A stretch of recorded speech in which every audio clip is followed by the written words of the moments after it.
Ing sawijining desa cilik ning lereng Gunung Lawu, urip sawijining bocah wadon jenenge Dara. Saben esuk dheweke mbantu ibuke, Bu Sarmi, dodolan sayur ing pasar nganggo pikulan lawas. Uripe prasaja, nanging Dara nduweni gegayuhan sing gedhe, yaiku dadi perawat supaya bisa nulungi wong-wong sing lara. Saben wengi nalika angin gunung wiwit adem lan swara jangkrik muni lirih, Dara lungguh ing ngarepe meja kayu lawas, sinau nganggo lampu Petromax sing cahayane remang. "Duk, wis bengi, aja kakean sinau, awakmu butuh turu," ujare Bu Sarmi alus. "Ora apa-apa, Bu, yen aku ora sinau saiki, kapan meneh aku iso ganti nasib," maksulane Dara kanthi semangat. Bu Sarmi mung mesem, senadyan atine sedih.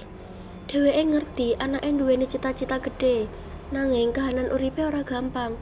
Duit saka dodolan sayur mung cukup kanggo kebutuhan saben dina. Sawijining dina, sekolah perawat sing dadi pangarep-arepane Dara ngumumake biaya mlebu sing larang banget. Bu Sarmi nyoba nglumpukake duit saka tabungan recehan, nanging durung tekan separone. Nalika kuwi, kancane Dara, Lina ngomong nganti nada ora percaya. "Ra usah ngimpi kakean ra, wong kaya awake dhewe ngene iki angel mlebu sekolah kuwi," ujare Lina. "Nanging aku percaya, Lin, Gusti ora turu," wangsulane Dara kanthi tenang. Ora suwe, cobaan luwih abot teka. Bu Sarmi tiba ing pasar lan kudu dirawat ing rumah sakit. Wiwit wektu kuwi, Dara kudu ngurus ibuke, sekolah, lan kerja ngresiki warung saben sore.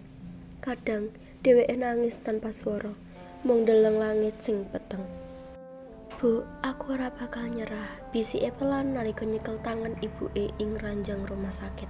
Sakwise sawetara minggu, sekolah perawat ngumumake ana beasiswa kanggo siswa berprestasi. Kanthi tekad sing kuat, Dara nyiapake berkas lan daftar. Saben wengi dheweke ndedonga, mugi-mugi Gusti maringi panglipur kanggo ibuke sing isih lara. Ora suwe, layang saka sekolah teka, jeneng Dara Sarmiyah mlebu daftar penerima beasiswa. Tangis haru ora bisa dicegah. "Bu, mimpi anakmu dadi nyata," ujar Dara karo mata berkaca-kaca. "Alhamdulillah, Gusti paring welas, anakku wis tekan ngimpine," wangsulane Bu Sarmi lirih karo tangis bahagia. Saiki, Dara wis dadi perawat enom. Saben dheweke ngurus pasien, kelingan perjuangane mbiyen lan pengorbanane ibuke. "Matur nuwun, Bu, amarga panjenengan, mimpi iki ora mung dadi dongeng," ujare Dara nalika nyawang langit sore saka jendela rumah sakit. Mimpi sang Dara wis kelakon, ora amarga bondo utawa pangkat, nanging amarga tresno, sabar lan tekad sing ora kendhat.